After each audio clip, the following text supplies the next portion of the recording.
ये था अधिक कोण त्रिभुज। ठीक है, ये कौन सा था? न्यून कोण त्रिभुज। ये कौन सा था? समकोण त्रिभुज। इतना हो गया था। अब चलो तीसरा चौथा सवाल में इसमें चित्र नहीं दिए। ठीक, चित्र हम लोग किताब से बना लेंगे, तो इसको साइड में कर देते हैं।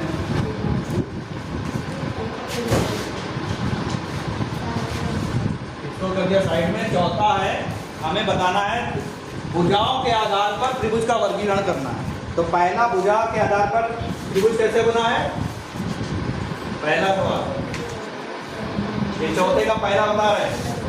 ठीक है, एक त्रिभुज दिया है ABC।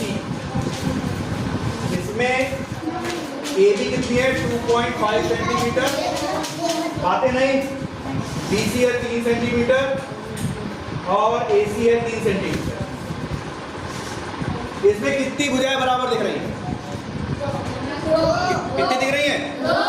दो भुजाएं बराबर हैं। तो ऐसा त्रिभुज जिसमें कोई दो भुजाएं बराबर हो, कौन सा त्रिभुज होता है? भुजाओं के आधार पे जब दो भुजाएं बराबर होती है तो कौन सा त्रिभुज होता है?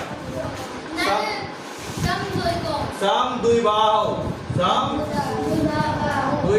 त्रिभुज। ठीक, तो इसमें लिखना कौन सा त्रिभुज है? तो ये हमें दिख रहा है चौथे का पहला समद्विबाहु त्रिभुज। इसमें लिख लो, पहला है समद्विबाहु त्रिभुज। अब इसमें बताओ। अच्छा, अभी दूसरा है। इसमें कह रहा है ABC। एक सप्ताह 13A लगा रहे हैं, सबको पता है? कितनी लगा रहे हैं? 13A। इसमें AB दी है 3 सेंटीमीटर, BC दी है 2.6 सेंटीमीटर और तीसरी दी है 4 सेंटीमीटर। इसमें कितनी भुजाएं बराबर है? एक भी नहीं। तो ऐसा त्रिभुज जिसमें कोई भी भुजा बराबर ना हो, कौन सा त्रिभुज होता है? विषमबाहु त्रिभुज। तो ये त्रिभुज हो गया विषमबाहु। दूसरा लिख लो, विषमबाहु त्रिभुज। ठीक है, दूसरा कौन सा हो गया? अपनी कॉपी में लिखते चलना। ठीक है, तीसरा क्या है?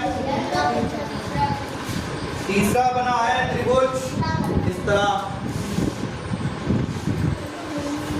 इसमें है ABC और ये दिया है 3.5 सेंटीमीटर, ये दिया है 2 सेंटीमीटर और ये दिया है 3 सेंटीमीटर। कितनी भुजाएं बराबर हैं? एक 2 है, एक 3.5 है, एक 3 है। कितनी भुजाएं बराबर है? कौन सी दो दिख रही है बराबर? एक भी बराबर नहीं है। कोई बराबर दिख रही? तो कौन सा त्रिभुज हुआ? ये भी हो गया विषमबाहु। ठीक है, नोट करो। चलो, ठीक है, अब मिटा रहे हैं। देखो, अगला सवाल है। अगला सवाल क्या है?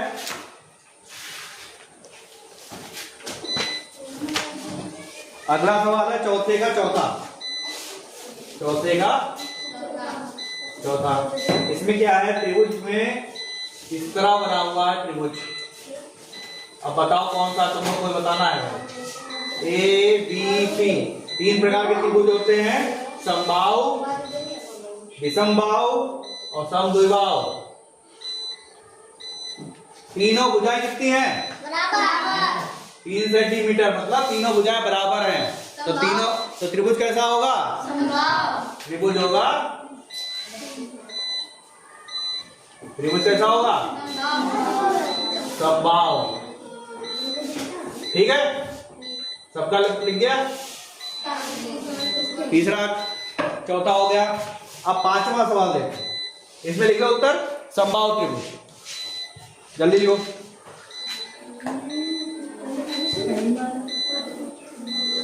अब अगला सवाल देखो।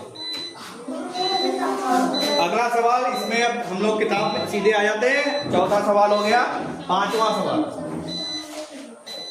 सवाल देखो क्या है। अब पांचवा सवाल देखो। पांचवा सवाल दिया गया है, ये वाला पांचवा सवाल देखो, सामने देखो सब लोग। नीचे दो रेखाखंड दिए गए हैं, दिख रहे हैं किताब में देखो। चलो यहां बना देते हैं पांचवा सवाल। नीचे दो रेखाखंड दिए गए हैं, एक है ए बी, ऐसे दो रेखाखंड दिए गए हैं ए बी और सी डी। एक दिया गया है ए बी, एक दिया गया है सी डी। दो रेखाखंड हो गए।